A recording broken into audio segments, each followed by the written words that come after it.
Menticide is defined as the deliberate and systematic destruction of a group's mind with the ultimate aim, the ultimate objective being the extirpation or the extermination of that group. That's menticide. This deliberate and systematic destruction of a group's mind with the ultimate objective being the extermination of that group. And the reason we're enslaved is because all of our life-sustaining institutions are controlled by whites. That's slavery. That's slavery. I will guarantee you, there's nobody in this room can tell me where you turn your water on it, or where you turn your lights off at. I ain't talking about in your house, because they can turn your lights off without even coming in your house. All of our life-sustaining institutions are controlled by another group. That is slavery. That is slavery. Why we lost the battle in the 60s, and why you never hear nobody talk about the 70s. How many of you people here talk about the 70s? Nobody. Everybody said, boy, in the 60s. And here we are in the 80s. You know what I mean? Nobody talk. Because in the 70s, those whites regrouped and wiped us out. You see, here's what happened. White women saw their men in trouble. And like all female animals, anytime the male gets in trouble, the female attacks. That is a law of nature. A law of nature. If you don't believe it, we can prove it in a zoo anytime you want to.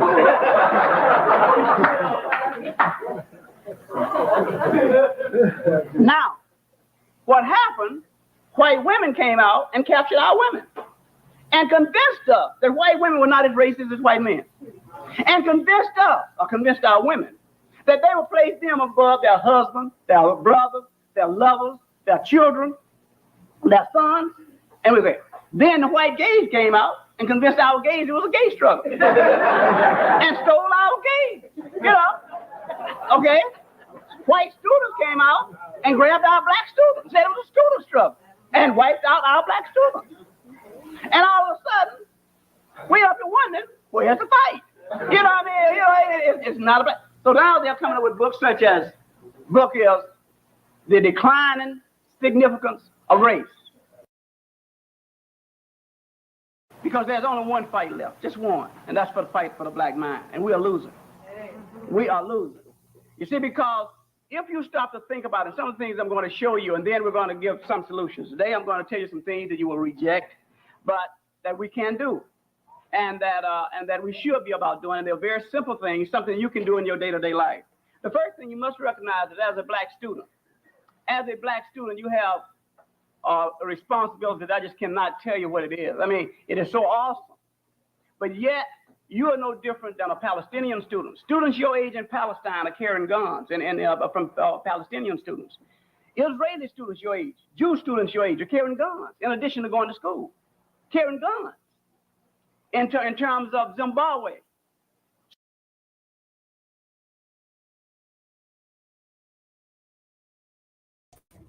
What is good, my people? We are live back again with another live broadcast on the forecast. Yo, what's going on? How you doing, Cassidra? I am good. How are you, forecast? I'm doing good. How you doing today? I'm good. Had a great day. But every day above ground is a great day, right? Yeah, facts. Yeah, I'm sorry I was late. You know, I had to take care of some family stuff. So That's fine. That's okay. Stuff happens. Yeah. So yeah, you know, we're gonna continue what we was talking about last week, but talk about the other side of it. Last week we was talking about, dating when you have children and when getting back into dating and stuff like that, But we gotta talk about the other side of that, the dangers, and being prepared, you know what I mean? So yes. So you wanna waiting on these pedophiles with our children. And you have men that do that. They are waiting, that they know these women have children and they know that they're going to need a sitter. And, and guess what? And they do. And when they need that sitter, they go and take over. And that's when all the other stuff starts. But if we were like we were as far as families were concerned, and men and women were still together, we cared about our children, then we would stay together. I think sometimes it's meant to stay together and just get the help that we need in order to stay together. But let's find that right woman that and the man, okay? Because sometimes men who are twos want tens. You can't get a 10 if you're a two, but they're waiting. So we have to be ready and we have to do the work on us in order to draw that qualified man or woman. We have to do the work. Have to. But Yeah. some people just still don't understand that you can't draw a whole person if you're half. You Right. can't draw a whole person to you. And I was talking to a young lady today, and we were in a group at work, and we were talking, and these people argued me up and down. That's not true. I'm like, what do you mean? But they didn't understand what I was saying, and I'm looking, and these are white folk, right? And they just didn't understand. Well, one, he was like Jamaican, and the other one, but I couldn't understand why they didn't understand what I was saying. And they, and I'm like, this is why you keep drawing, because the Jamaican guy was talking about the women he was drawing himself. And I said, well, it's something within yourself that you have, it's broken. You got to fix it. In order to attract something different, you got to fix it. We talked a little bit about that last week. You got to attract something. You got to fix something in you to attract a different type of woman, but people just still don't get it though. Right. Right. No, you're right. Because all you're gonna get is another half person or whatever it is that you know what I'm saying. Exactly. And that cycle continues. Some people been married to four times to the same woman, just a different face. And they can't understand why I can't get nothing different, because you didn't do the work. You jumped right into another relationship, the same kind, because that's what you were used to. You attracted that same stuff. And sometimes they even worse. They attract a different, a worse woman than what they had, because they're at a different state now. And then they, and down, okay, now I got to divorce her. Then I got to go right back out there and get another one without doing any work on themselves. You're going to continue to get the same person. Nothing is going to change. Yeah, that's a fact, and and that just starts with, what I'm saying, being the person who you want to be, Yeah, exactly. Yeah. So all right, so let's get into this one this week. Let's see. All right, so I know y'all all heard about what was going on with let me see, with Diddy and all of that stuff, And this is a video from him that I'd never seen before. Yeah, you've never seen that one? I haven't been watching like the news or like paying attention to the Well, I none of the haven't paid a Diddy. lot of attention, but I'm looking at how I seen this video. I just happened to be passing, and I saw it, and I was like, "What in the world? Who? This is crazy. Who treats people?" I just couldn't imagine. He'd have been dead. I shouldn't say that.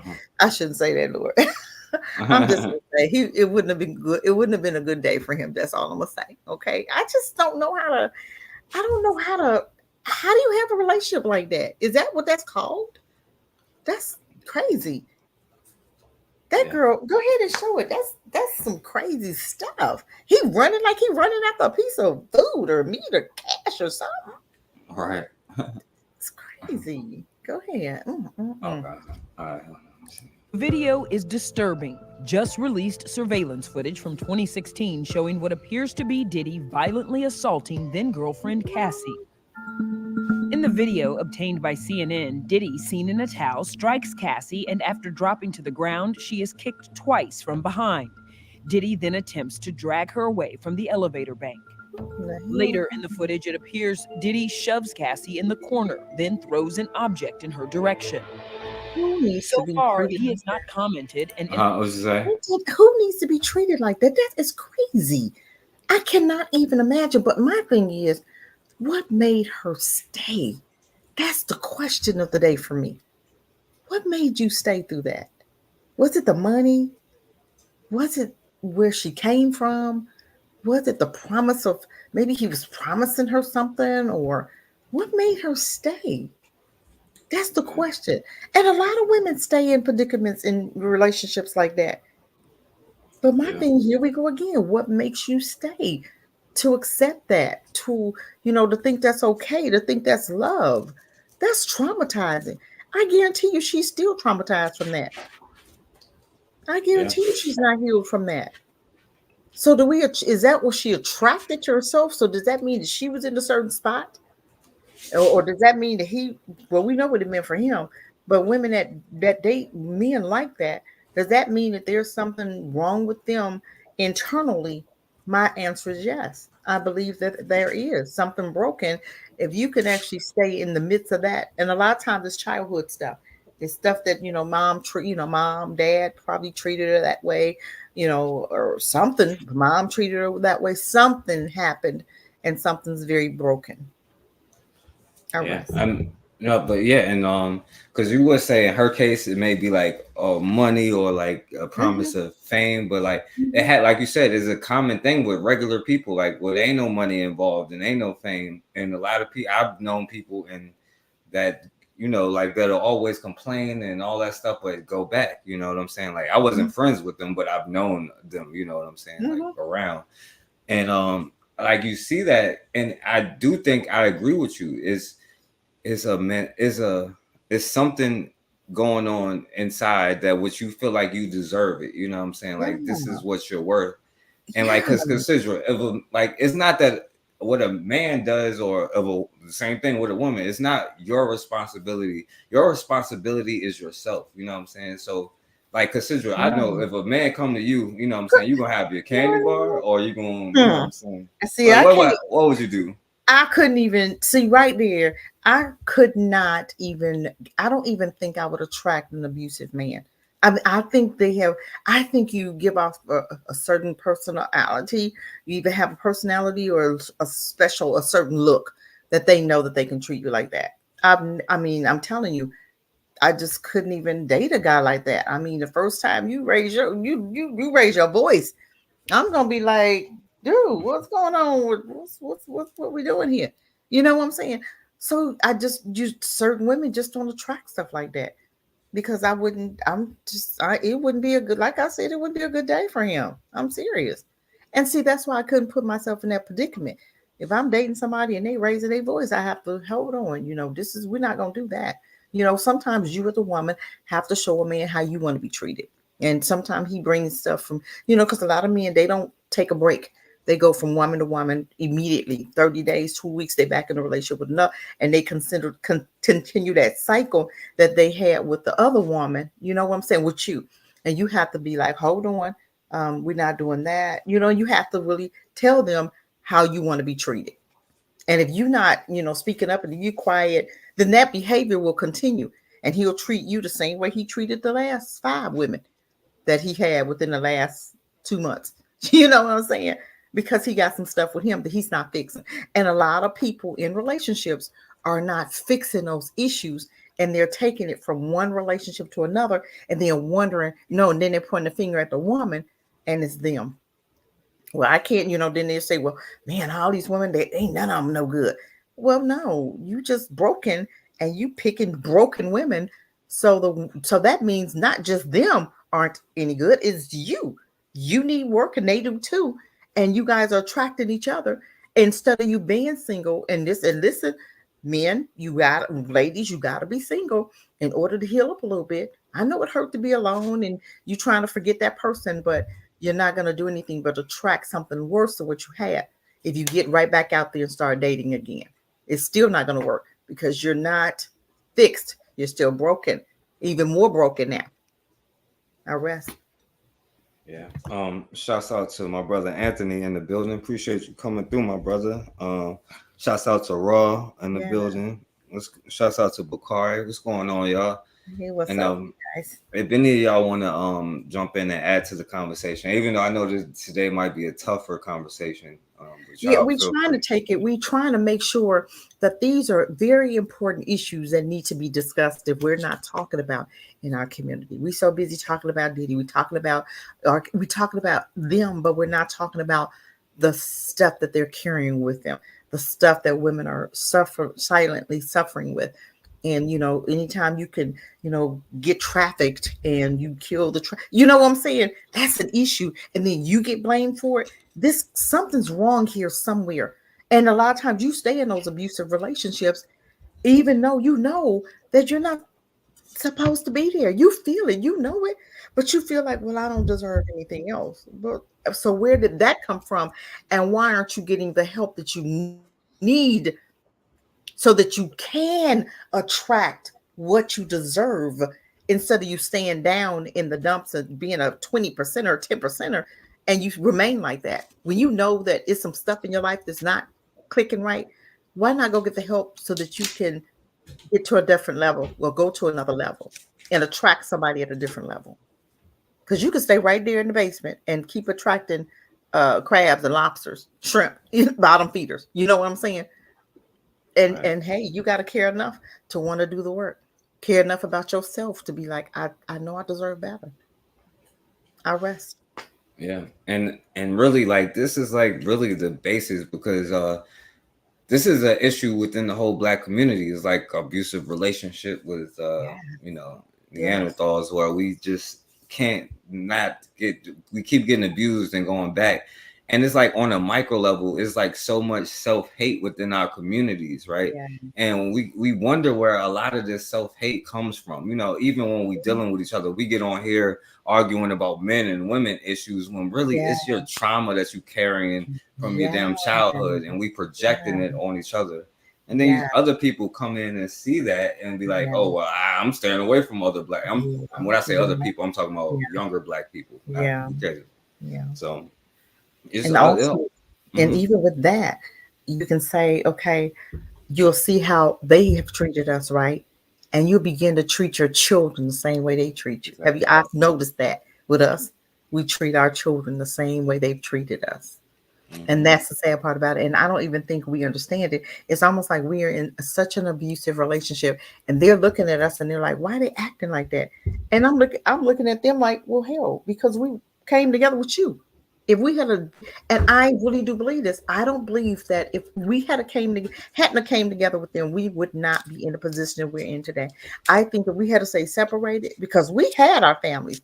We did stuff together. We did what we were supposed to do. We were being the family, and we took care of our children. And we went to work and we went to school, and we were teachers and we were doctors, we were lawyers. We did everything. We had our own, right? And then what we do, we gave up everything that we had, everything that our ancestors built for us, and we gave it away, gave it up to go and go back up under people who you knew, who your ancestors knew that weren't ever going to accept you. So that's why they built that city over there across the tracks, and they left it for you, and you gave it up, slapped them in their face, and said, "I'm going back over here because they ice is colder. They water look a little bit bluer than mine." Then you get over there, you can't even swim in their water. You got to go over there in the creek and swim. And I rest my mic. That's crazy. Yeah, you're gonna fight to go swim with them now. That's one You thing we're gonna gonna go fight fight for. to swim in the creek. You can't even swim with them. Remember how they told you you can't come over here in this pool, and the man's poured acid in the water with them black kids up in it. You couldn't even go to their school in peace.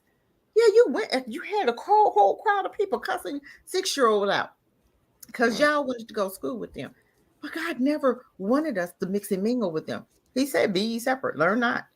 Okay, what did we do? We did everything he told us not to do, and then wonder why are we still at the bottom? Because if Martin Luther King's vision was a God's dream, do you think we would be at the freaking bottom? Anybody thought about that?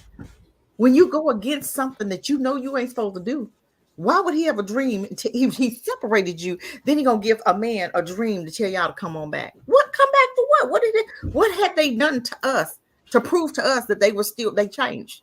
Absolutely nothing. Because when we started going over there to their schools, we saw how they treated a 6-year-old baby. We saw how they did when y'all was sitting in the restaurant, spitting in your food, spitting in your faces. We saw that. So did that look like that was a God's dream for us to go back up under them? Nobody used their mind, their senses. Nobody used their thinking. Nobody had the thinking caps on. Ain't that what the teachers you say? Put the thinking caps on. Nobody put theirs on.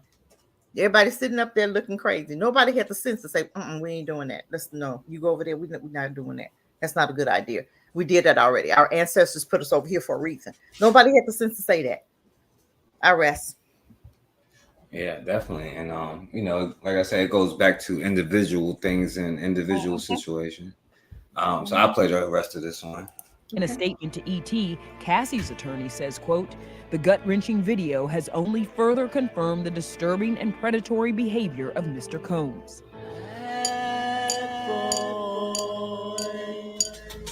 6 months ago, Diddy and Cassie reached an undisclosed settlement after she accused him of rape, sex trafficking, and physical abuse during their 10-year relationship. Diddy 10 denied the years. allegations. Oh my God. It's clear that he was assaulting and battering her. We didn't see what led up to it, didn't see how it ended, but that doesn't really matter when you see something like this. That has nothing to do with the criminal investigation that's being conducted. Of course, Diddy still faces possible criminal charges in connection to 2 federal raids on his homes back in March, reportedly connected to other allegations of sex trafficking.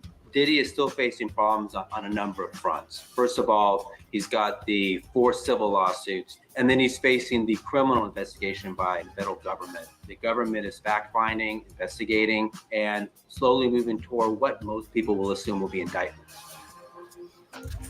All right. 10 years.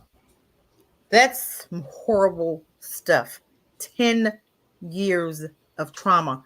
And it didn't even look like he didn't even bring her back to the apartment. She looked like he went and she followed, right? That's 10 years. Can you imagine the mind state, the state of mind she's in, even now, forever? Because that's traumatic. How do you fix that? That's crazy. 10 years. Is that love? What is that? That's almost like an abusive relationship that she had a hard time getting out of. But that's not love. Love don't supposed to hurt. And if it do, it's not love. But we have to understand it. We have to start looking deep to understand why did she stay 10 years? Why would we? Why would anybody? Why are we still in America, still looking for the Democrat Party to do anything? And I'm gonna take it there too, because it's all connected. That abuse is there. We've been abused by them so long. So long. How long we've been voting now? And they still do stuff in your face, tell you I'm not going to do nothing for you, do something for everybody else but you, and you still don't have the sense to walk away. That's crazy to me. What is wrong with us? Somebody help me. What is wrong with us that we'll still vote for a party that has told you, I'm not going to do anything for you? Why aren't we going after our own freedom? Why aren't we creating our own political party and us vote as a block? Why are we so divided? Where's the hate? I guarantee I can tell you where it started. And it started with them, because we didn't treat each other. We didn't treat us like this until we got over there with them. All the time, Black folks was together. We didn't treat each other like we hated each other. We looked out for each other. We were married to each other. We didn't date them. But now we date them. We're not marrying each other. We're marrying them. We're having children by them. All kind of stuff is going on with the kids because we ain't supposed to be marrying them in the first place. So what's wrong with us?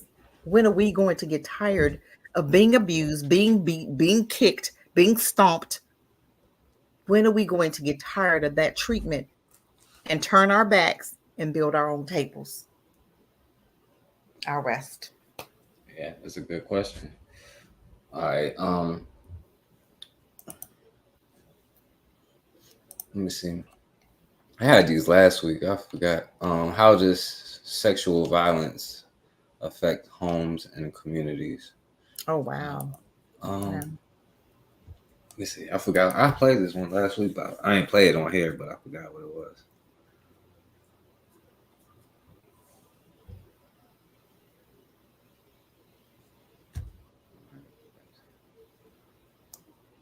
How it impacts Black homes and Black communities.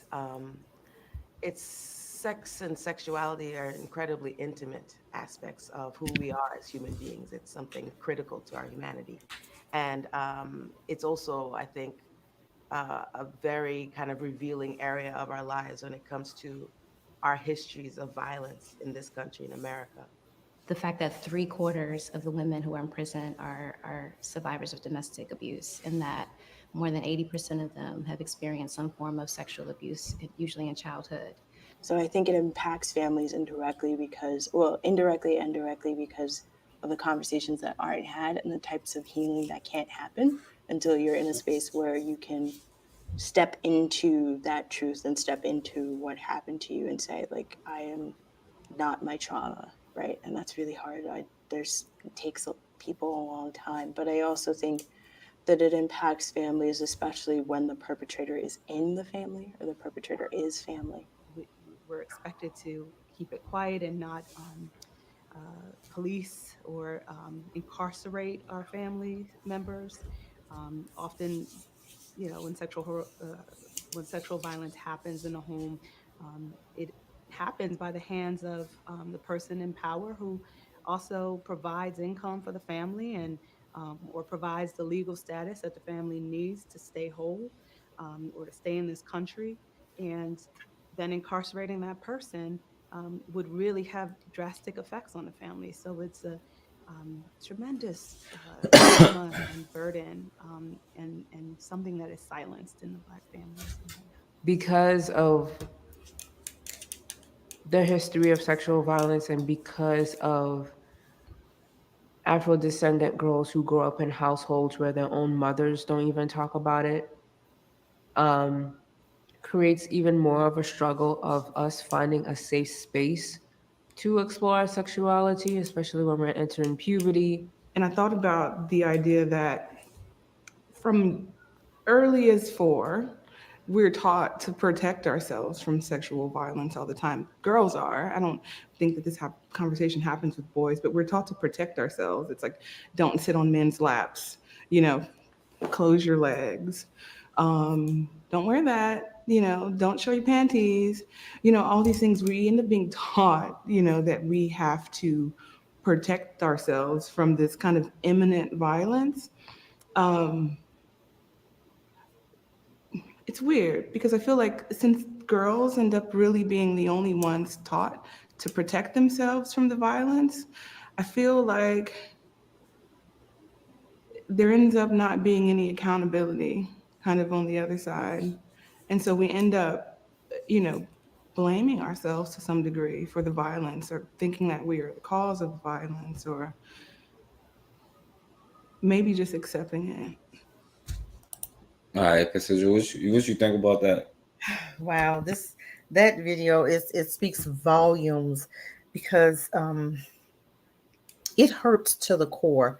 A lot of the time of what you see us doing, it hurts to the core as far as the sexual abuse. I want to say we don't even understand the damages that really does to a child, especially now it's boys and girls now. They just don't care. They just after kids like crazy, boys, girls, it just don't even matter. And it just keeps being perpetrated. It just keeps being passed down from generation to generation. People hurt people, right? So you got a lot of stuff going on in America, and you looking at it and you're like, but this is what they've done to us, and a lot of what they've done to us, we're acting it out even still today because it was passed down from generation to generation. And you got a lot of trauma in our DNA, and you just automatically will continue your ancestors' stuff, drinking, drugs, abuse, cussing out, the way that they live, the way that they act. We continue it into our future generations. And until we back up, because let me tell you, we've never gotten the healing that we need. We just, how do you get out of something and heal from it when it's still going on? You still living that thing every day, every single day. And I heard the young lady say, well, we got to get out of it. We got to heal. How do you heal from it when you're still in it? You can't. But if you separate and you put classes in our baby school, elementary, middle school, high school, colleges, even on our jobs, make it a Friday. That's your mental health day. That's the day you go to therapy. That's the day you reflect. That's the day you do something dealing with your mental health so that you can heal. Because we've never healed from any of the traumas we've gone through. So what you're seeing now is the traumas of what has happened. Because our men, for real, our men treat us the way they treat them. And they pass that trauma down to us. Because they can't hurt them. They can't cuss them out. They can't do anything to them. Because what? They're going to lose their jobs. They're going to lose, they're going to lose stuff. but they can talk and treat women any kind of way because what can we do? You know what I'm saying? What can we do? We're supposed to be the weaker vessel, right? But a lot of what you see in the relationships, the abuse is the way white folk have treated our black men, and they just passing it down because they can't do it to them. So we Yeah. have to really look at some things of how we're acting as a group of people. What you see is trickled down from slavery, and people want to ignore that. No, you can't ignore something that's still happening because we still being hung. We just had one 2 weeks ago, right? Stuff is still happening. We're still being traumatized. We doing it to each other. We won't do it to them, but we'll do it to each other. I rest. Yeah, and when you say we won't do it to white dudes, and Exactly. you should, you know what I'm saying, you Mhm. can, but we just don't, you know. And like you said, it comes from, we know the whole history of like there was like where black men had to go and get as many, you know what I'm saying, women Mhm. pregnant as possible. Exactly. And Yep. then they encouraged women to have as many babies and Yep. gave them false hope for doing so. Mhm. And Mhm. every single time, like the whole mission of America has been, the number one goal is to destroy the relationship between black men and black women, you know. Exactly. And Exactly. even before America in the 1600s, one of the first laws they passed was, besides enslaving our children, of course, Mhm. was Mhm. to tax black women. You know, all women was exempt from taxes if you married them, except for black women. So if you married Oh a black wow. woman, you had to pay double the taxes. You know what I'm saying? That was in the 1600s, before they say race and all that stuff. But that's some bullshit. You know, like Mhm. that's been the goal of what they're doing for hundreds of years, and they literally have think tanks still to design to make sure we keep this mentality that we have, because they know that they can't stop us from doing, but they can get us to do stuff self-destructive, you know what I'm saying? But if we ever turn that energy outward, you know what I'm saying, on Mhm. them, then it'll be a wrap, and they understand that, you know. And it's like that, like, because just like black women have been raped and abused, we don't talk about how much black boys have been raped and abused as well, you know what I'm saying? And they was raped just as much, because a lot of them white dudes be gay anyway, you know what I'm saying? Mhm. But they don't talk about that part. But anyway, let's see. um, Let me play this one. I think this one you sent last week, Cassidra. Separately from my parents. From the age of 1 to 4, I lived separately from my parents. They lived abroad, and I was left under the care of my aunt and uncle back home. One day, when I was about 4 years old, my auntie took me to the back of one of our family homes to bathe me in our outdoor shower. When she finished, she asked me to go inside and wait for her so that she can come and dress me. While I was waiting for her, in one of the spare rooms, one of my uncles walked into the room and he was completely naked. At first, I did not think anything of it. I just thought maybe he had left something behind or he came to get his clothes. I sat on the bed and waited for my auntie. He kept on walking towards me, but I noticed that as he continued to walk towards me, he didn't make a left to the dressing mirror. He just kept on walking towards the bed. He pushed me down on the bed, put his manhood in me, and had his way with my body. He heard the voices of some family members in the hallway, so he quickly got off of me and ran before anyone could catch him. Fast forward to age 8. I have now moved abroad and live with my parents. I was sleeping on my bed when I felt a thick finger in my vagina. Seconds later, I felt a penis in my vagina and it was thrusting in me. I had read sexual health books, so I knew the difference between male and female genital parts. I thought it was just a dream, so I ignored it and continued sleeping. I was sleeping on my bed and I felt the same finger and penis in my vagina. This time, the feeling was a lot different. It was extremely painful and more aggressive. And I can feel a human body on me and I can hear the person breathing on me. So I opened my eyes a bit to peek and I saw what appeared to be a shadow of a darker skinned man on top of me. I immediately recognized this body frame as a male family member who lived with us. I did not scream. I did not say anything because I was too scared of what this family member would do to me. He was a lot bigger than me and way more stronger than me, and I was just scared of what he would have done to me in that second. I let him have his way with me for a second time, and he eventually left my room that night. All right, let's stop it right there. And consider, let me tell you something before you go in, right? Like that woman I was telling you last week, or she introduced me to her children, right? Uh-huh.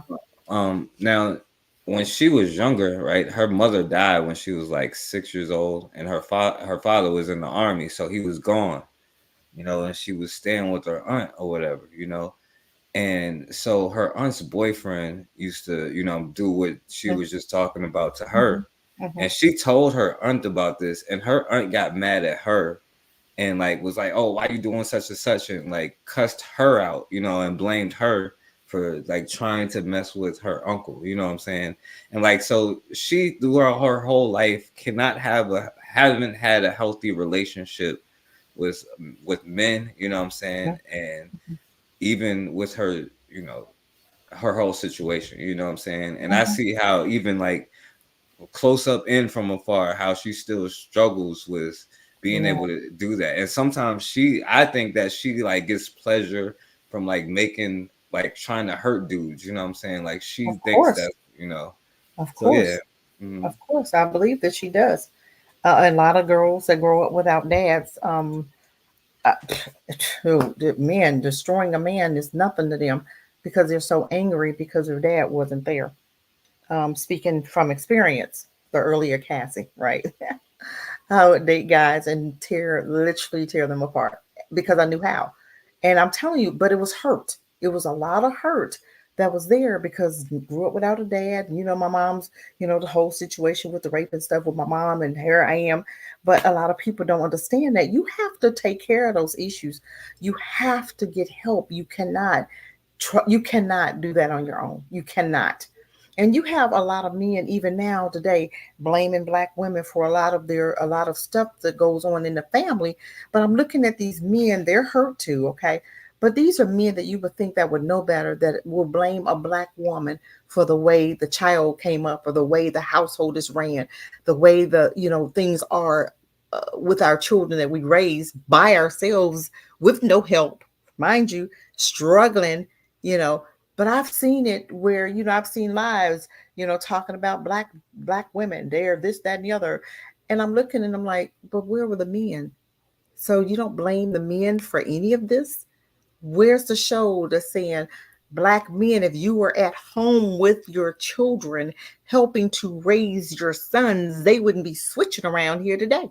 And black men, if you were there to help with your daughter, to show your daughter what kind of man to attract to themselves, they wouldn't be with these abusive men, or they wouldn't be LGBT, because a lot of stuff starts in childhood.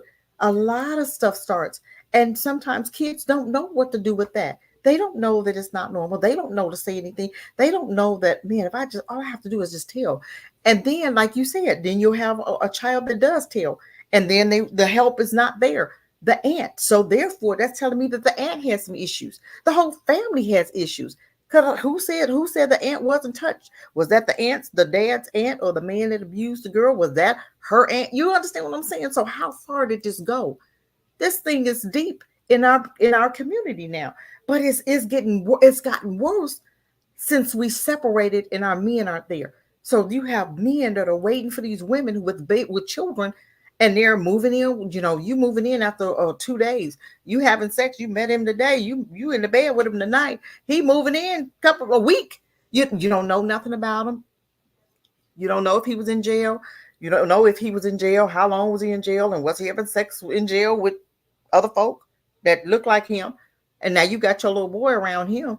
So he's looking at the boy. I want the girl. I want the boy. Because he's used to that. He didn't went to jail 15 years, and that's all he was doing. He was doing men. So of course you don't even know that. You don't even know his past because you know nothing about him. But this is what's going on in our community, and we're not talking about it.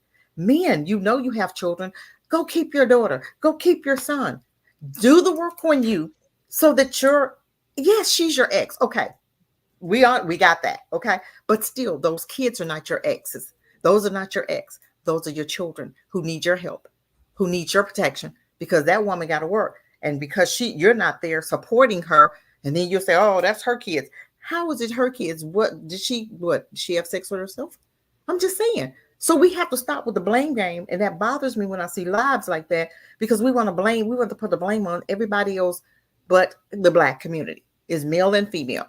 I'm telling you, had a live that was blaming the women for this, and the women should keep their legs closed and skirts down and all this stuff. And I'm looking at this like, do you not know the black woman has went through traumas also?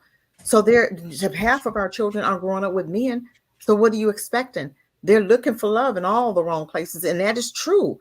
That's what happens. A lot of times they go gay. A lot of times they go promiscuous. And a lot of times they've been touched as a child. And a lot of this wouldn't be happening if we had that village. Remember that village they talked about? Remember your grandma forecast watched kids, watched you. You guys didn't have that opportunity. Men didn't have an opportunity to come in your house and molest. But in other people's homes, when the dad is across the street or down the road with Karen, instead of watching his own children, he'll watch Karen's children, but won't even bring his kids over there to watch with Karen's kids. You understand what I'm saying? So a lot of this conversation needs to be had in our community. Why are we not acknowledging our children? Why don't we want a relationship with our own seeds? Because we had them with a woman that we really don't have the interest in now. But those are still your kids. How do you not go and see your kids? How do you just have kids and walk off? How do you never say not, hey, you never call, you never see them, you never go play basketball, you never taught them anything. Then you blame the woman for how they came out. Well, is that really her fault? Where were you? Where's your part in all of this? Did you go and get him and play a basketball game and spend some time with him? So this conversation needs to be had, and not about blaming, but about healing. How do we heal that? Men, you have a baby, go spend time with him. Go pick him up. You don't have to spend time with that woman, but I want you also to make better choices as far as the women that you're dating. If you know that they have issues, why are you marrying them? Why are you sleeping with them? Because they gave it up. Okay, they gave it up. Now they're pregnant. Now you got a fool on your hand. You knew she was a fool the day you laid with her, but you didn't care. Okay, so let's not care now. When that baby's born, go get your child. Go help raise your child.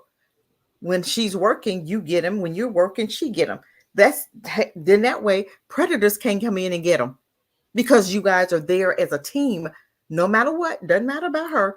It's about your child. And until we as black folk get it together in our head that we have children, we got to do this together. We have to raise healthy children. We cannot. Our kids need both parents. That's what's going on in our community. You got a whole man gone in the wind, and they see him. They know their dad. They walk in the same store together, and nobody speaks. What's crazy to me? What's going on? Why would you do to your child what was done to you? When do we break the cycle? I rest my mic. Yeah, and yeah, it's just to your point, right?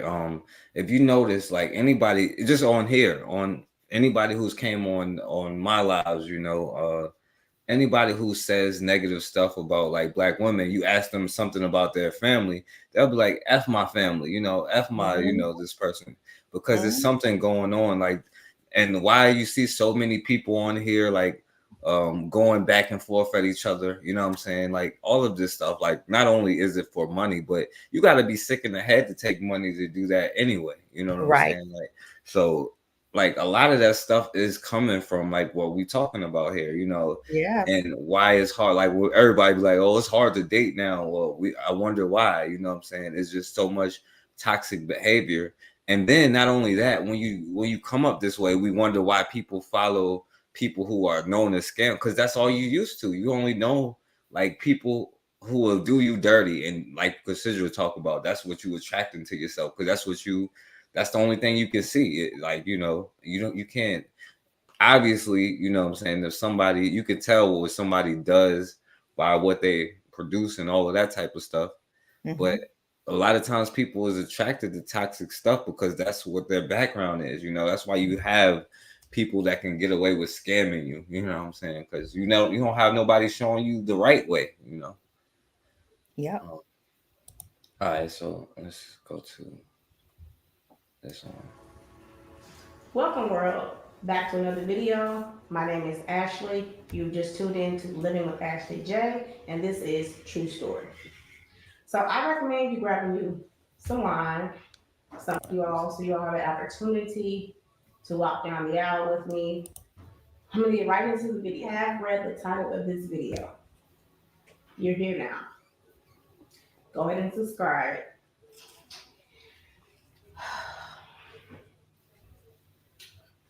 So like I told y'all, I'm coming out. Okay. What that basically means is I'm exposing my deep, dark secrets. I was alone and it was cold. So, way back then, when I was just a little girl, when I was supposed to be enjoying Cabbage Patch dolls, Barbie dolls, painting my nails, even baking cookies with grandma, right? I lived in California, and we all have this pretty picture or vivid picture that California is supposed to be this nice, cool place, full of beaches, full of people just having fun. We envision California this place where you can just impress other people. So on this date in particular, wasn't nothing more out of the ordinary that normally happen. Let me tell y'all, I had a pet fish. Fish named Rocky. Try to get to shit. Well, hopefully by today. Hopefully he didn't really quite understand my mom or how she met me in. I don't think she actually knew that either. So the funny thing is this. I don't really know where this guy came from. If he was like somebody she met at the store or someone that she worked with, someone from the neighborhood. I'm not quite sure. But all I can tell y'all is this. It got really late one night. I can remember going outside playing and come back in, getting a shower and things of that sort.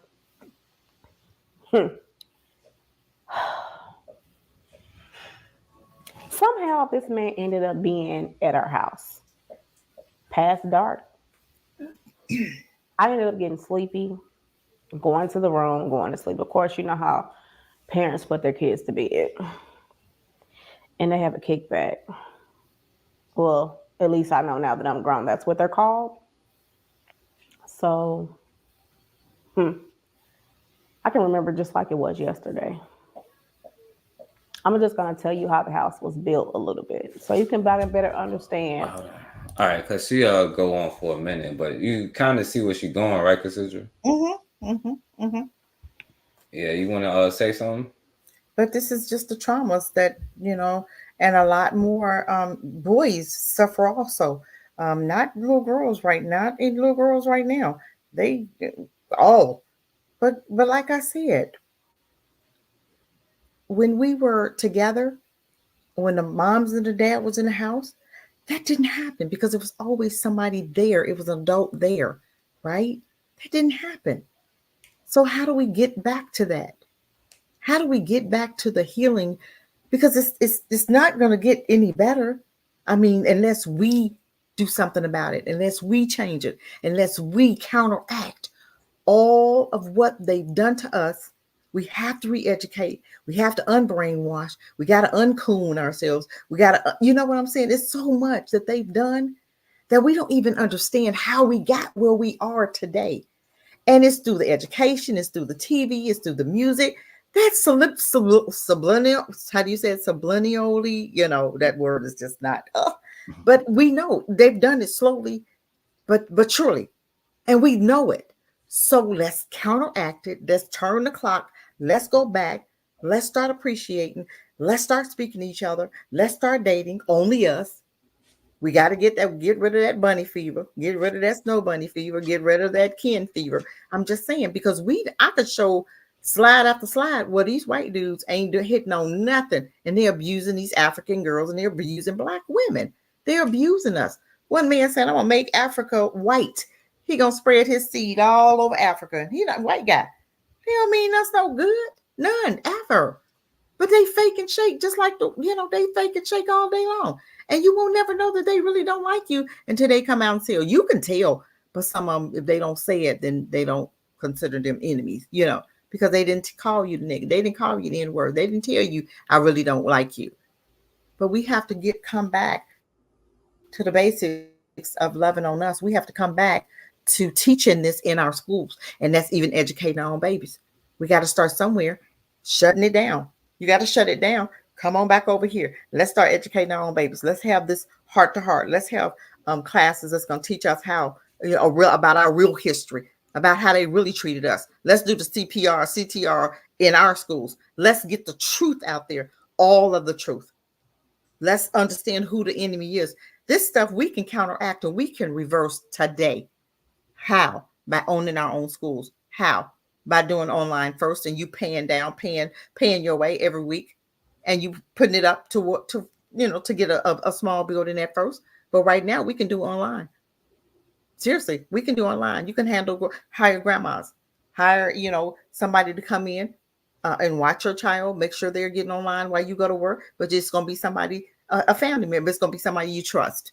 Okay, it's not going to be somebody that they abused you as a child. Now no. But we have to start doing for us, or we have to get back to us, loving on us, and us taking it back to the basics. And that's being separate, learn not, because that's what he told you. Be separate, learn not, right? So why aren't we doing that? Why aren't we building our own schools, our own stuff right now? We don't have to have them to tell us to do this. They're never going to tell you, because they like it the way it is. Because they've taught you how to only trust them and distrust yourself. Haven't you guys noticed you go to a store, you're a black folk putting their head down when it's time to pass you, or they look up at the sky like they're looking at something. I make them speak when they do that. Hey, how you doing? What's going on? I make them speak. I do. You ain't finna look up like I'm not there, but the white person, you gonna show all 50 teeth. Okay, no. So this is what I'm saying. And individually, we can do this. We can start here now and counteract everything that they taught us that we know was wrong. Counteract it. Do the opposite. Do the opposite. They told us not to trust us. Let's not trust them. Because I'm gonna tell you what, I get in my car and I see some crackers walking past. I lock my door on purpose just so they can hit the locks. Yeah, I had to jump the boop, boop. Okay, I'm doing them the same way they did us. I lock it on purpose. When they come by me and they walking, past behind me, I turn around looking at them like, what you doing? I'm looking at them the same way they looking at us, because I know the dangers. I know who the enemy is. But guess what? Black folks still don't know who the enemy is, because you'll let them walk past you who shooting up schools, shooting up Walmarts, and you'll grab your purse with your own black man, your own black king walking past you. Hey, all you had to do is speak at him, speak to him, but you grabbing your purse because they didn't brainwash you. So if that's what you're doing, family, let's counteract that. Let's grab your purses when they come around. Let's look at them like they crazy when they come around. Let's lock our doors when they come around. Let's unbrainwash ourselves. I rest my mic. Yeah, facts. I love doing that. Like as soon as they walk past where I'm at, I just hit the thing. I sure do. I sure do. Just because I want them to know. Yep, I want them to know. I don't trust you. I trust man before I will you. But we have to get back to the basics of doing that, of really trusting us. If you know that you got that in your heart, and next time you walk past a brother, ladies, we need to be conscious of what we're thinking. And if you thought that, you repent for that. And you apologize to him for you thinking that he been about to hurt you. When them crackers over there hurt you every day on your job, and you don't pull your purse with them, do you? You don't lock your door when they pass by, do you? Come on now. We need to counteract this stuff. You got to start somewhere. Start with yourself. Start with yourself. Speak to your neighbors. Speak to your black neighbors. Speak to them black men come walking past you, because some of the black men got it work. A black woman walk past them, they'll turn their head and look at a white woman. What the hell you doing? Dude, didn't I speak to you? Come here. I'll do it in a minute. Come here. How you doing? Your sister just walked past you. You can speak. It's okay. Seriously. And they, no, stop doing that. We got to bring it back. We got to bring it back into the light. We got to start calling black men out on this, ladies. We got to start calling women out, ladies, on each other. When you're looking down, passing, you're walking past, and look at the ground like some money down there. Ain't no money down there. You know, the black neighborhood, ain't nobody losing no money. Or you looking up in the sky.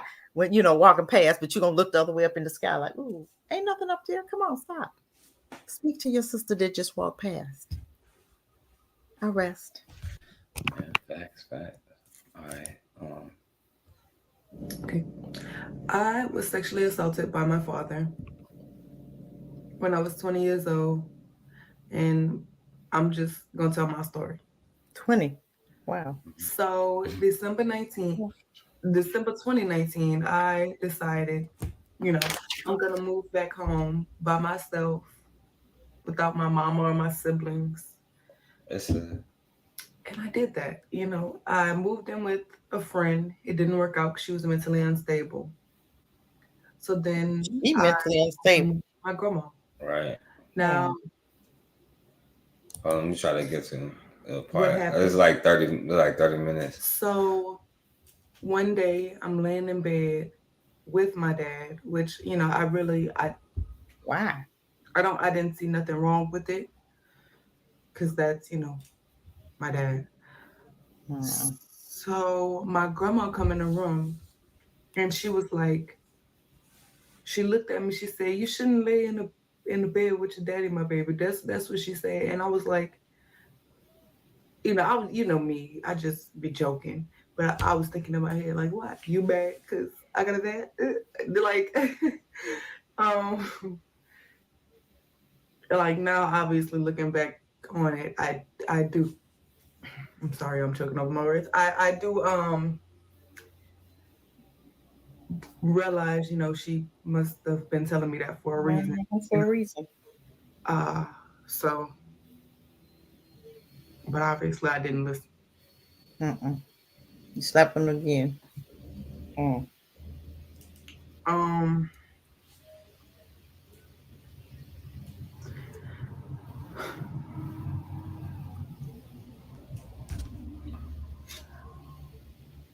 A few days, go by. And I'm not sleeping in the bed with him, every night. That doesn't matter if I was or I wasn't. But, sometimes I slept in the bed with my grandma. Most of the time I slept in the bed with my grandma.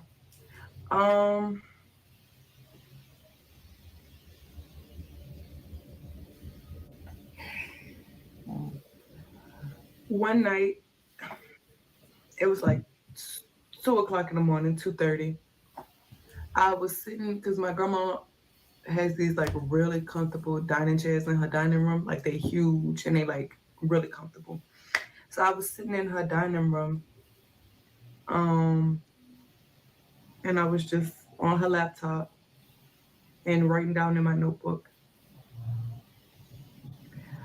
And my father, biological father, comes from his room. It's 2:00 in the morning.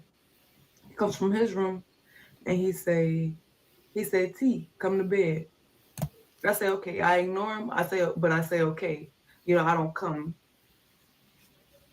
30 minutes later, he come back. He said, "T, come to bed." I'm like, okay. I'll come when I'm ready. I ignore him again. I don't go. Now I remember the exact time I closed the laptop. It was 3:11.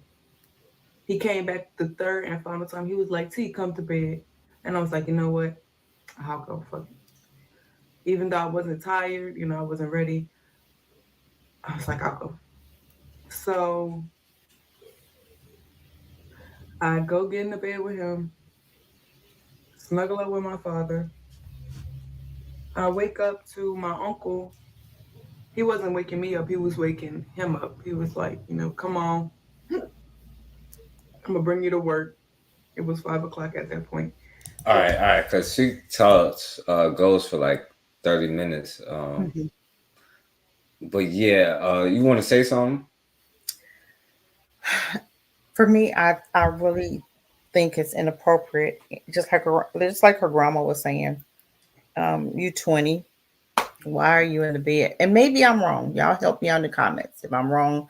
I just don't think I think it's naturally you wouldn't think anything, but for me, it's red flags all over. Seriously, you 20.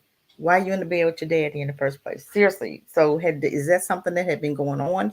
Yeah, 2 or 3, okay, yeah, kids gonna be in bed 5, 6, but when you 10, 12, 15, no, no, you did no. Go to your room, go to your bed, or stay in your grandma's bed. I don't understand that. I think that's inappropriate.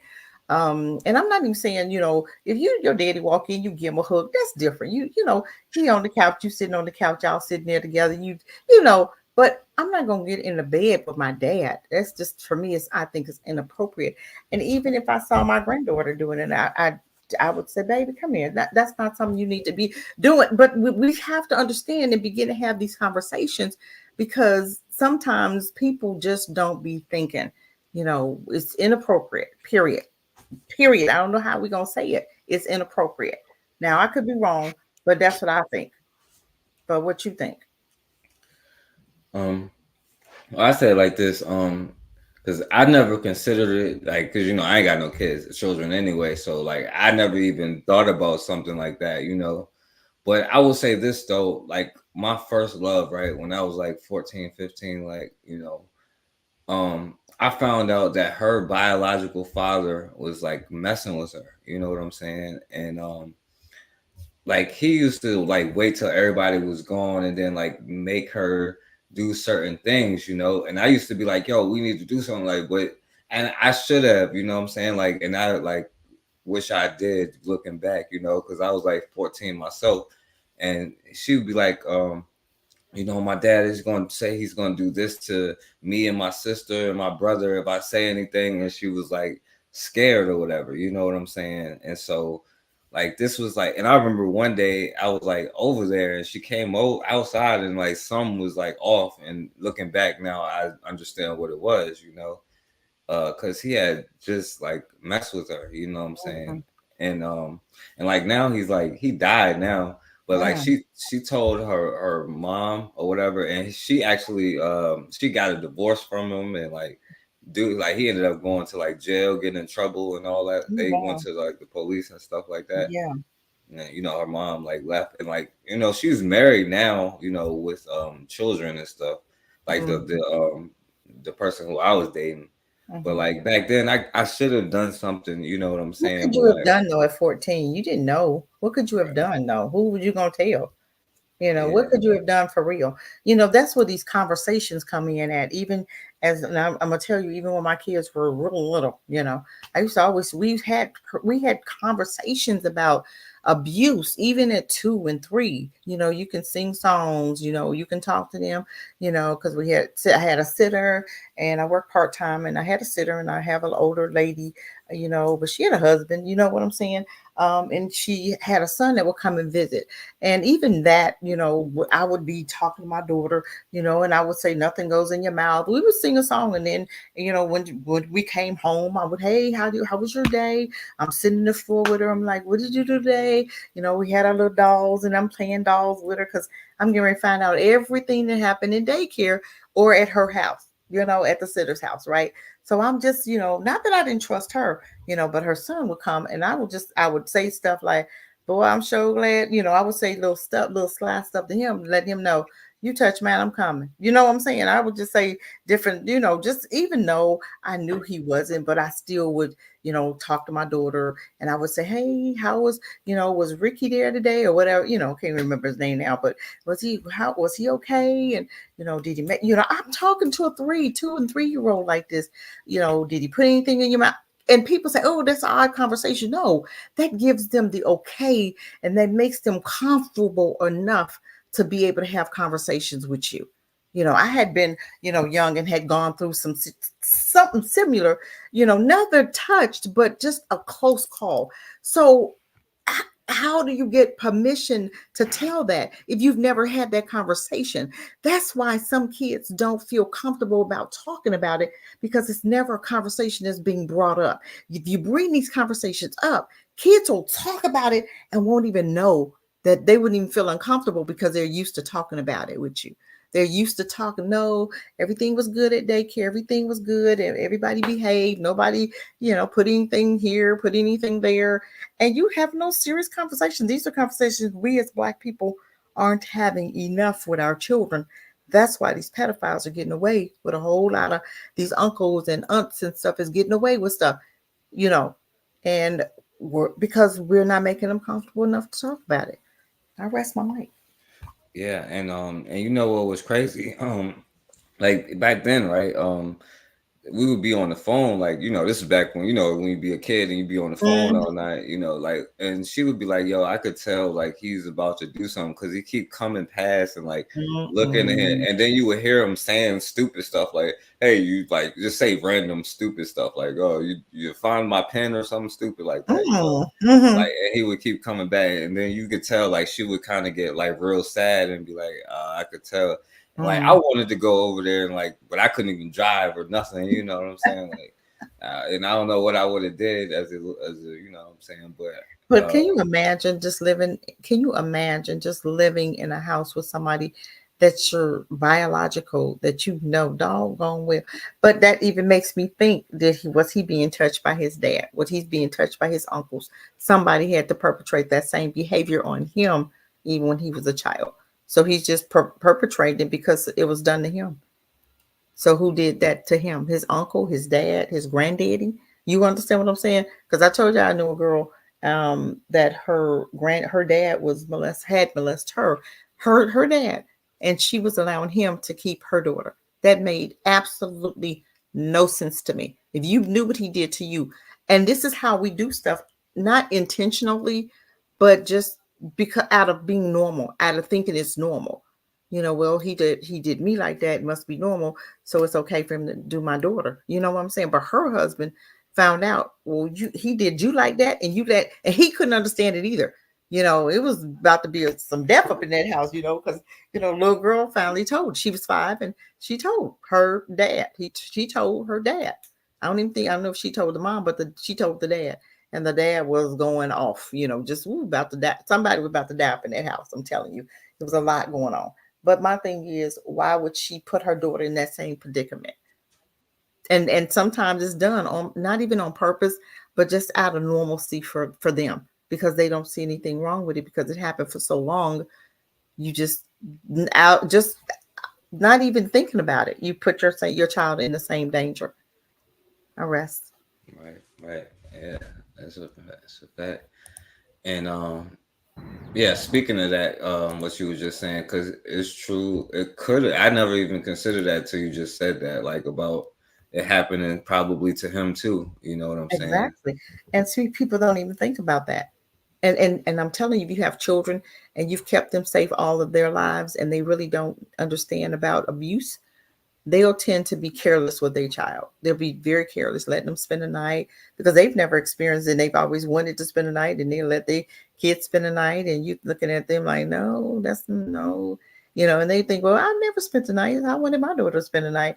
And you go, well, you didn't spend the night for a reason. But sometimes not understanding the dangers of other people's houses at night, when not a parent is there, the dangers of that could be very um, um, don't even mean to put your child in danger, and sometimes they do without even knowing because they've never had the fear of being abused. They never had that happen, so they don't understand. Pedophiles are real. They do crazy stuff at night. To other people's children. Right, So I rest. yeah, that's great. It's fact.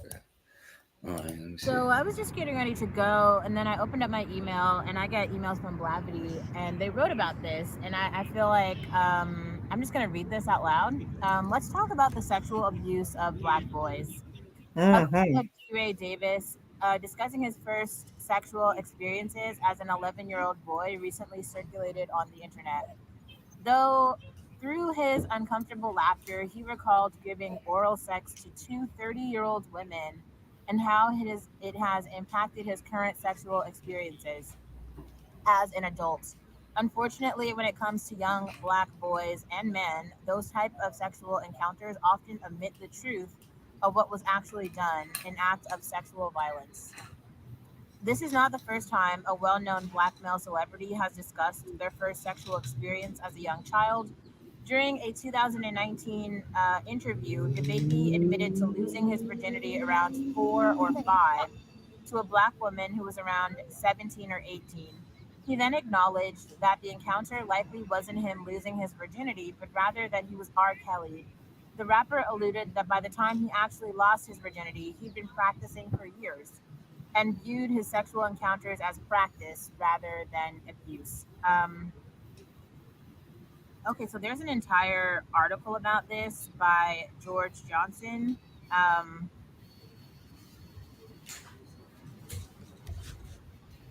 I'll read this entire thing when I get home. Lil Wayne, who once experience that often shapes how young black boys navigate their sexuality and the treatment of girls and women throughout life. I think this can be a reason why some black males feel so violent toward black women, just because black female adults are predators basically, and or older black males are predators, and so it's like these kids never have an opportunity to grow up. I told you guys, like, two of the guys I dated over the last year and a half, they told me that but when they were children they'd been raped by men. So I mean, that's, I don't even know how to, I don't know. Right, and I didn't even think about that either. It could have been a man or a woman that did that to him.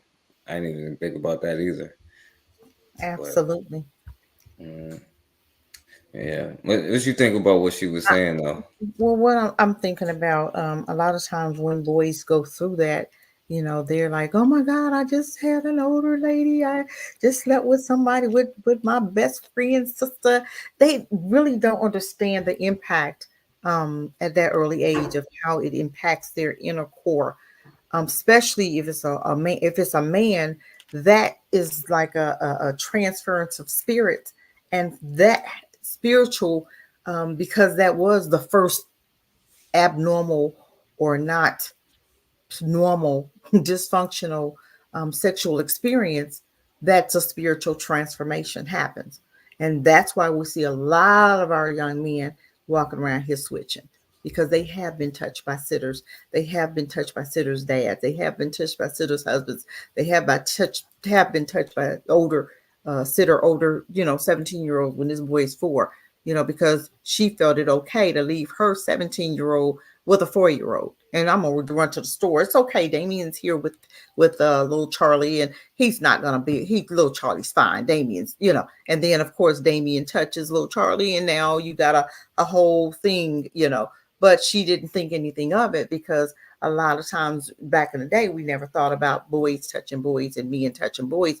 It was always more or less our girls, but it was a lot more boys in back in the day getting touched than even then. But these are stories, these are things that we don't talk about in our community. These young girls, I'll tell them, don't leave your baby with a man. I don't care who it is, your brother, no, I don't believe in. When you see men already don't want to babysit, but when you see a man that's really eager to babysit your kids, it's something to that. That right there makes my hair stand up, seriously, because it is something up with that man. He is always around to watch your kids, and they bad as hell. But he don't mind watching them. Heck no. No, you can't find a female, even with the females. I wouldn't even let a 17-year-old watch my son, or I would not. They got to be an older woman, an older grandma at that. I don't believe, that, you just still have to maintain, you have to watch. I wouldn't even let a teenager, 17, 18-year-old watch my daughter or my son. I'm just saying, they're careless for one. I've always had older women that were sitters, older, and they never knew my schedule. I never told them my schedule. And I did that on purpose because I want to go. Hey, I'm getting off. I'm going home early today. It may be, and then in 2 weeks, I'm going home early again. Or it might be the same next day. See, so I never knew my schedule, So you just have to be very careful. And that conversation needs to be had. And just watch.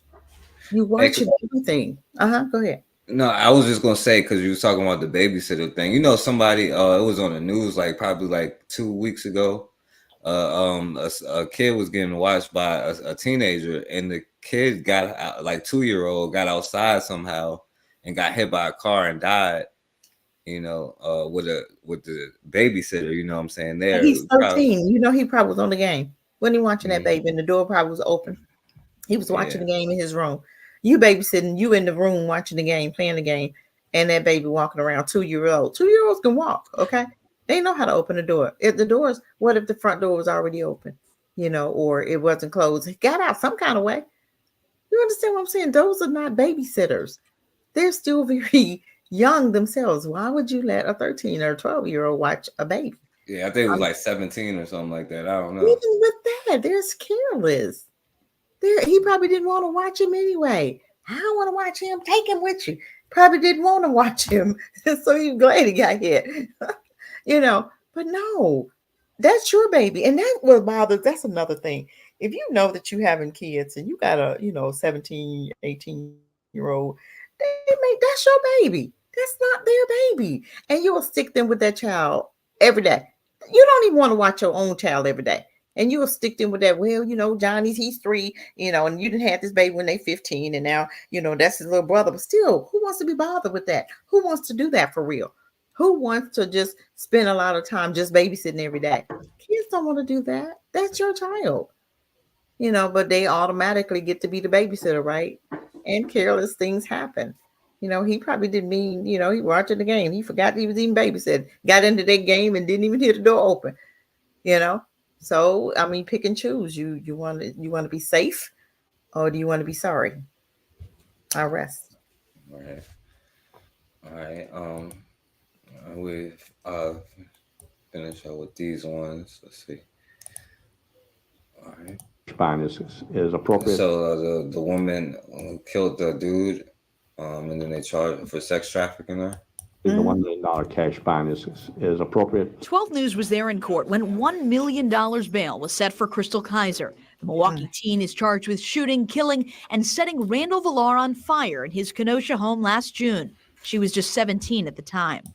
Set this fool on fire. That's what's up. The teen is charged with shooting, killing, and setting Randall Villar on fire in his Kenosha home last June. She was just 17 at the time. And what do you think that people need to know about why he died? That it was a mistake. The case now making national headlines, and in a jailhouse interview with the Washington Post, Kizer now alleges she killed Villar because he used her for sex trafficking. Supporters of Kizer say it was self-defense. She had been trying to get out of the whatever arrangement that they had. And he was threatening to kill her. In court last week, her attorney, a public defender, argued the murder falls under state law called affirmative defense, which acquits sex trafficking victims of certain crimes. But a judge disagreed, saying it only applies to prostitution or child trafficking cases. You believe that she went there with a plan to kill Mr. Villar? That's right. From the start, Kenosha County District Attorney Mike Gravely says he's been pressured to drop all charges, but argues Villar's murder was premeditated and says she bragged about it after on social media. And then during the course of the evening, she texts multiple people talking about how she is planning to do it, that she has Googled and that it's going to create a splatter. Villar's house here has since been torn down, but the district attorney says the day they found his body was the same day they were about to charge him with child sex crimes. Oh, yeah, right. Ridiculous that They just happened to be the same. We were just about to do it. and allowed it to continue to. If somebody commits crimes against you, even horrible crimes, that you aren't allowed to go and kill them in response. Except for when we go and kill other people in response to what they do to us. But they can do it all the time. They can traffic her. And he's an older man, and he should have never been around children anyway. And they had this warrant for his arrest for weeks. They didn't arrest him. They didn't even go after him. And now all of a sudden they're going to say, oh, by the way, we were just today, we was getting ready to go. Oh, he got burned, but we were just getting ready to go today. Yeah, when you had that, hour, right. Exactly. When you had that that restraining or that thing in your hand for weeks, right? And you didn't go and do it. So he trafficking her, and she's supposed to do what? What was she supposed? When were you going to arrest him? Ever? So how was she supposed? So in America, we can't fight for our freedom. We can't fight for ourselves. We have to know that this guy is trafficking us, and we have to stay there and take it. Because if we kill him, we're going to jail. But nobody is punishing him. Well, I'm gonna have to punish him for you, because he shouldn't have been around children in the first place. That's the key right there. He was wasn't supposed to be around children, and he was. So she killed him. At first, they were saying that she killed him for his car. He had a BMW. What the hell? What the hell? So my thing is, he needed to be burned the hell up. He should have been got burned hell up. Right. Because he was already doing stupid stuff with kids. And like I said, they were supposed to, arrest him, a week, 2 weeks ago, because they had the paperwork and they sat on it. So now he dead. Now you're gonna come. Well, we was about to arrest him. So when do we, as Americans, fight for our children? What was she supposed to do? Tell her what she needs to do the next time you get trafficked. What happens in the future is you're supposed to do what? If you don't have a phone, if you're being trafficked and he's giving her different men, that's not what you want. You're doing it against your will. What was she supposed to do? That's what I need to understand. Yeah, they got her locked up like more than Dylan Roof do. The way they got her chained up. And wait a minute, that's one of the girls. The other girl, they had her locked up. Shoot, she was locked up for a while, and then they end up letting her out. But still, she should have never went to jail. This one either. He's trafficking her. My life it is. I'm afraid for my life because this is very dangerous. Trafficking is dangerous anyway, and I'm afraid for my life. So that. And did you see how they had her in a whole bulletproof? What, somebody was gonna hurt her? Was somebody gonna shoot her because she killed him? Are you serious? Is that what we're dealing with? Because she's black, she couldn't have been trafficked because she's black. They had an arrangement because she's black, but she's underage. Right. So there is no arrangement. But he didn't. The attorney didn't see that, right? He just gonna, he gonna do his job, and he's gonna lock her up just because she's black. If she was white, would you have done that to her? I guarantee you not. I guarantee you not. So my thing is, you fight to the death, and you get out of that situation, and you'll face the music later. Seriously, she just didn't have the right attorney. That's what that was. These young girls don't have the right attorney. If you're gonna use a law for a prostitute, he was using her as a prostitute. He was using her as a trafficked child. So why couldn't she use that law? Because the judge said he couldn't, but it's a law in the books. But if you black, you can't use it. Give me a break. This justice system is sad. Seriously. Mm-hmm. It said for children too. She's underage, so exactly. She's underage. So what do you mean children? What kind of children? White children? Oh, you can use it for them, but not for her because she's 17. She was 17, and he was what, 34? Look at him, looking nasty. Look at him. He should have been dead. Yeah, I agree with that. Let's see. All right, this is the last one. This is the other girl I think he was talking about. Mm-hmm. A sex slave, a child manipulated and threatened by older men. But that wasn't the case when she got life in prison over a decade ago. Life. A gun pointed at me, hit me, choked, dragged. Well, we'll see you in the morning, young lady. Our Fox 17 News investigation, working with documentarian Dan Berman in his film Me Facing Life, has reignited a firestorm of support for this. Does it have to be that tight? Star Rihanna posting in part, and NBA star LeBron James posts. Many other celebrities also chiming in, all using the hashtag #FreeCyntoia It just breaks your heart. I spoke with Brown's pro bono attorney about the outpouring of national support. I talked to Cyntoia about noon today. She's very shocked and surprised and thankful, as we all are, for the interest of these celebrities. Why do you think there is so much interest in her story? In today's world, we never know when you're going to do a story that lights a fire. Attorney Bone, along with other lawyers and former judges, are all working for free on a clemency campaign for Cyntoia. I'm glad we were able to start that conversation. How this turns out, that's going to be for lawyers and judges and governors and everybody else to figure out. Just to see, all the people and all the different organizations who believe in me, and who want to stand up for me. It's really humbling and mind-blowing. These mushrooms make you feel. All right. Yeah. So. Yeah, Cassidra, I already know. In that situation, it is what it is. You know what I'm saying? You definitely defend yourself. You know what I'm saying? Because I already know what's going down. But, all of this goes back to self-love, too, because you don't let somebody violate your boundaries or take away the power that you do have in yourself. You're not going to give your power away to somebody else. You know what I'm saying? And that works on the small scale and the large scale. Because once we get this mentality in our head, to self-hate, But you want to say something, Cassidra? You know what? I look at that, even that case there, it goes so back. She was so abused for so long, and she was trafficked also, beat and given to other men and everything. And she decided, that was her only way out, and she murdered her trafficker also. So why would she get life for killing somebody that was meaning harm to her, that probably would have killed her if she had have done what he wanted her to do?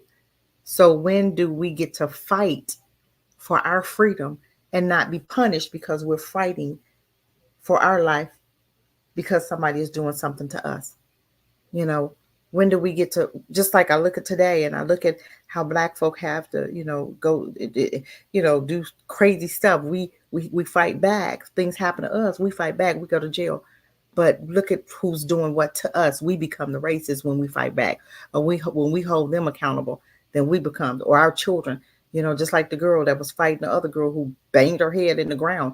Um, it wouldn't have got banged if the girl wasn't bothering her. You understand what I'm saying? So when you fight back, they want to punish you for fighting back. No, you fight back. If somebody is putting you under pressure and making you feel like your life is at risk, then yeah, you have a God-given right to protect your life and your safety and your family.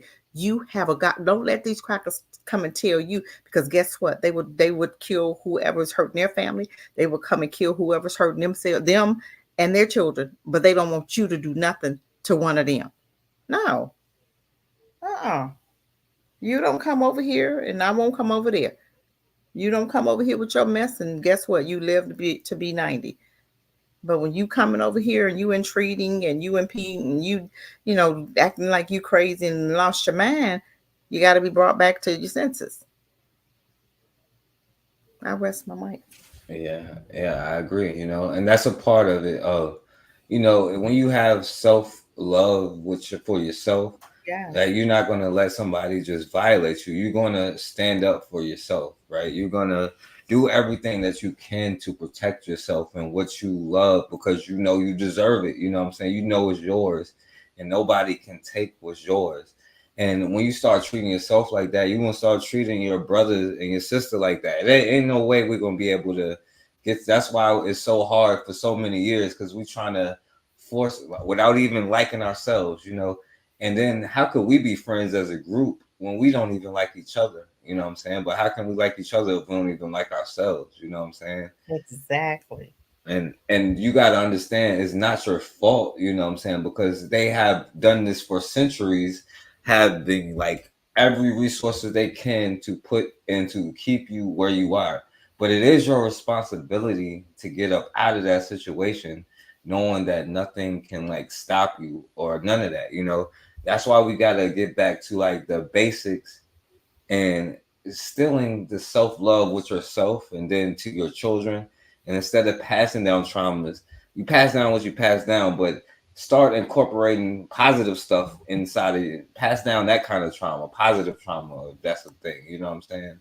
Like where you teaching them not only how to survive, you know what I'm saying, but how to, you know what I'm saying, be who they are, you know what I'm saying, truly who they are. But you want to say anything to like wrap up everything we was talking about today, though, Cassidra? Well, I know these subjects are very hard for Black people. I understand totally, because you used to you used to the drama, you used to Black folk home, and you used to just playing around, and you're not really used to being serious, and you can't be serious because you go through so much trauma. But these are very important subjects that we need to talk about and bring light to, just so we can help us to understand that we still at war, we still are in. We still dealing with some very traumatized people that don't like to do nothing but traumatize us. We can be doing well, and here they come. You be like, oh my goodness, dang gone. Here they come again. We be minding our business, and here they come. Coming over there minding our business with us. Like we got, like they, we can't never be left alone.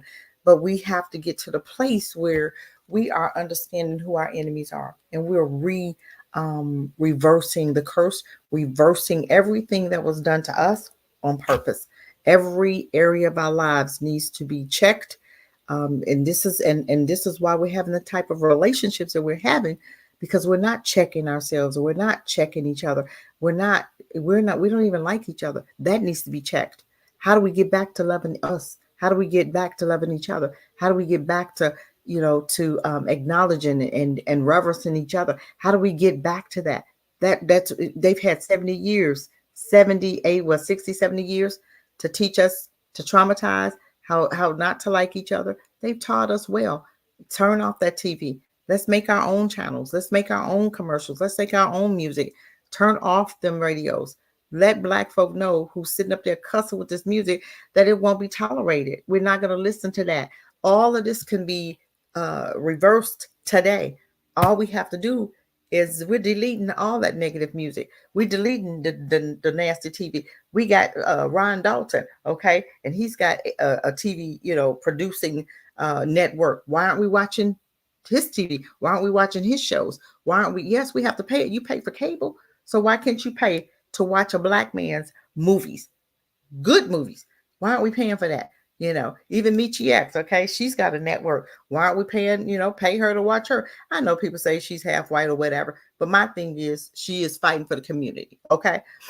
And I'm not saying I agree with everything she's saying, but we have people out here doing something different that has their own networks. Why aren't we supporting those networks instead of supporting this free network? This TV is not free anymore. But I mean, TV nowadays is horrible. You got a lot of LGBT, you got a lot of dysfunction going on up there, but we still watch it every day. And we let our children watch their commercials, their cartoons, right? Why? So or do we really want to be free? If we do, why aren't we doing something? Why aren't we starting today? Why aren't we doing our part to help us to be free? Why aren't we coming up with our own TV producers?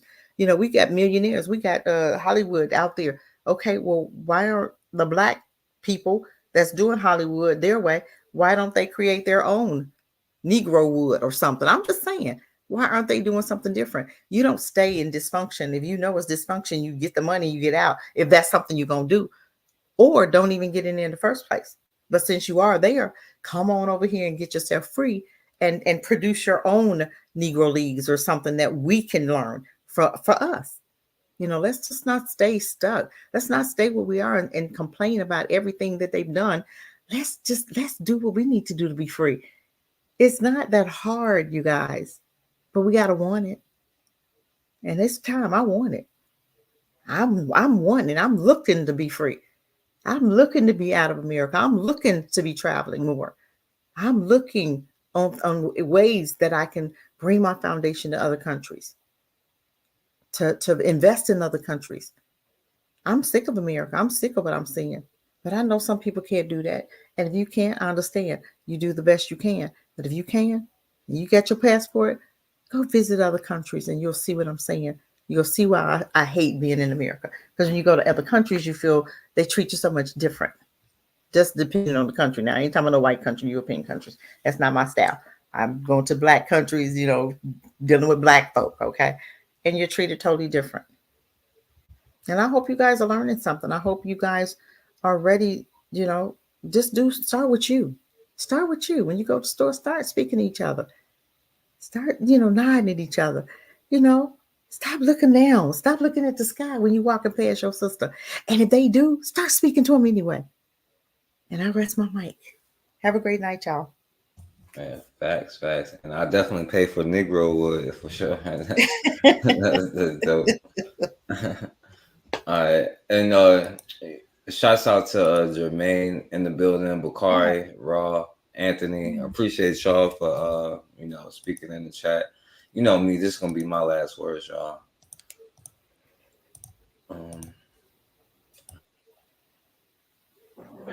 Menticide is defined as the deliberate and systematic destruction of a group's mind with the ultimate aim, the ultimate objective being the extirpation or the extermination of that group.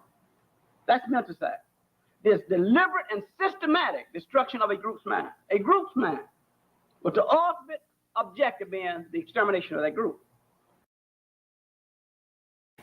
And the reason we're enslaved is because all of our life-sustaining institutions are controlled by whites. That's slavery. That's slavery.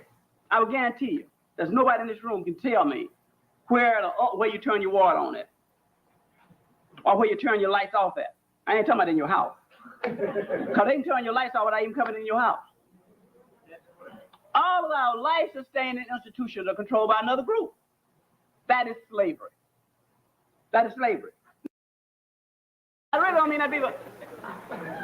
Believe me, I know a lot of students have come up to me now and say, hey, we read your stuff now, but let me tell you something. If I came to Atlanta and took over school, the first day here, I would send half the black students home. Half black students would go home. I really, and it wouldn't be hard for me to find out who I was going to send home. One just walk through the halls and do things. I know exactly who's going home. Right then.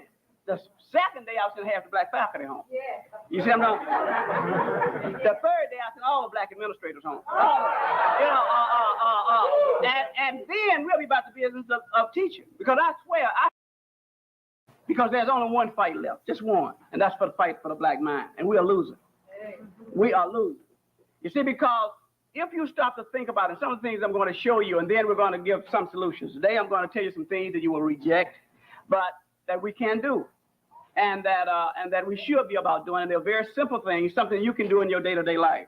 The first thing you must recognize is as a black student, you have a responsibility that I just cannot tell you what it is. I mean, it is so awesome, but yet you are no different than a Palestinian student. Students your age in Palestine are carrying guns, from Palestinian students. Israeli students your age, Jewish students your age are carrying guns, in addition to going to school, carrying guns. In terms of Zimbabwe. Yeah, facts. So you already know. We get back to the issue of that, controlling your own communities and stop destroying yourself. You only got one fight, and we have been getting beat up a little bit, but you know we still are going to win. So I appreciate it. Thank you, Cassidra, for coming on here. Y'all show some love for Rum and the Bush organization, and y'all send Cassidra, you know what I'm saying, something to support her organization. So I appreciate you, Cassidra. I just appreciate coming on. I love doing these shows because I just want us to wake up. I want us to do something different. But thank you for the opportunity. Appreciate you. Yeah. And they may not want to hear what we're talking about, but they're going to hear it, you know, so. Oh, yeah. As always, man, we have got to start standing for something, or we're going to keep falling for anything. Peace, family.